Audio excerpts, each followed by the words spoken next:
sekian banyak tambang kita, sawit kita, itu dikelola secara ilegal. Para mahasiswa harus ingat bahwa hutan lindung di Indonesia itu harus dijaga. Sebab Tuhan sudah memperingatkan kita dengan kejadian di Aceh, Sumatera Barat, dan Sumatera Utara, bahwa kita tidak menjaga hutan lindung. Apa yang terjadi? Terjadilah longsor, banjir, dan memakan 961 jiwa bangsa Indonesia. Ini adalah siapa? Kesalahan kita. Kita tidak jaga sistem kita. Itulah gunanya defense, supporting ekonomi itu sangat penting. Kalau negara kaya, dia harus punya tentara yang kuat.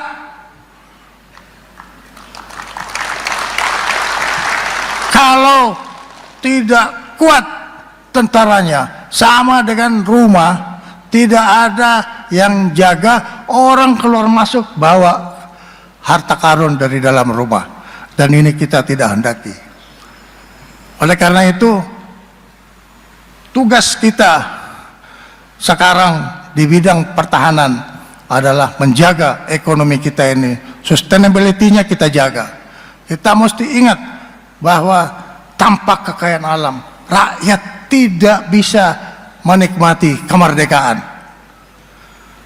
Ini tantangan untuk para mahasiswa. Tantangan untuk para mahasiswa. Sekarang Anda berhadapan dengan buku, tapi nanti Anda pasti berhadapan dengan kenyataan. Dan kita di dalam aliran bernegara sekarang ada kondisi realita. Ada 3 macam aliran bernegara. Yang pertama, aliran ideologi sudah kita lewati. Yang kedua, aliran ekonomi sekarang sedang pasang surut. Tapi yang paling penting adalah aliran yang ketiga yang kita semua harus berusaha keras untuk menjaga, adalah aliran yang realistis. Aliran realistis itu adalah kita tahu apa yang terjadi, tapi kita harus tahu bagaimana kita mempertahankan supaya kedaulatan ekonomi kita, kedaulatan politik kita tetap bisa kita jaga. Ini sangat diperlukan. Itulah yang disebut aliran survival.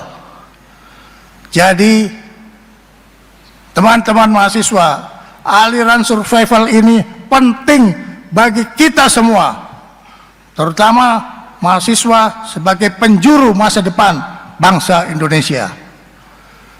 Kita tidak boleh lagi membiarkan ada kejadian-kejadian seperti yang sekarang ini, terutama ekonomi kita mau diganggu. Ada lagi bagi yang fakultas ekonomi, coba pelajari, ada namanya under invoicing. Ini kejadian kelakuan para pengusaha-pengusaha kita yang tidak taat kepada peraturan-peraturan. Berapa yang dibayar pajak, tapi berapa yang dia laporkan. Kebohongan-kebohongan ini harus menjadi koreksi dari adik-adik mahasiswa sebagai penjuru masa depan.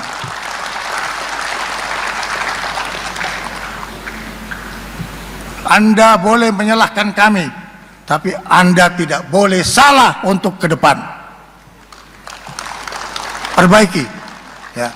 Ini penting sebagai tantangan masa depan bagi bangsa Indonesia. Sedikit lagi mengenai sumber daya alam kita. Kita memiliki nikel yang sangat besar. Kita memiliki bauksit yang sangat besar. Tapi yang terjadi adalah orang keluar pelabuhan tanpa pemeriksaan.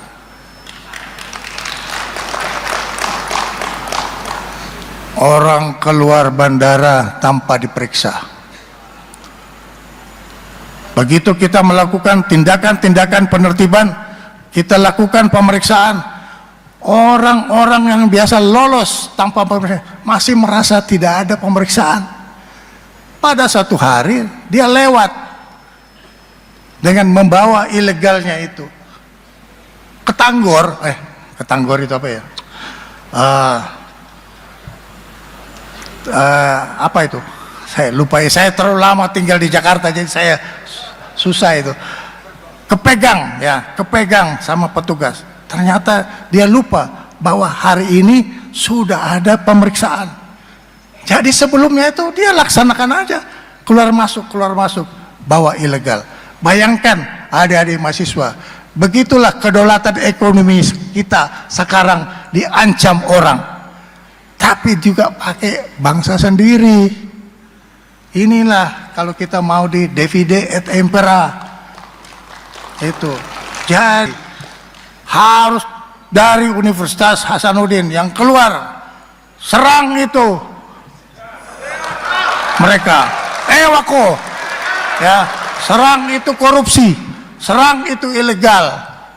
Kalian itu adalah negarawan, hanya belum saatnya duduk di kursi negarawan. Tapi semangatmu harus kau pelihara, ya. Jadi kita menghadapi musuh dalam selimut yang tidak menginginkan negara kita bangkit ekonominya. Itu under invoicing selama 20 tahun. Ini sebagai informasi bapak-bapak dan ibu-ibu sekalian, kurang lebih 800 miliar US dollar kerugian negara. 20 tahun. Ngapain aja si Safri itu? Ya. Saya juga harus mengoreksi diri saya, karena saya juga bagian daripada pengabdian negara, pengabdian kepada negara. Tapi ini saya mau ingatkan kepada adik-adik mahasiswa, bersihkan hatimu, ikhlaskan dirimu, bahwa korupsi ini membahayakan bangsa dan negara. Kita juga harus menertibkan birokrasi kita. Birokrasi kita itu bukan lambat-lambat asal kelakon, tapi lambat-lambat masuk jurang. Jadi kita harus perbaiki.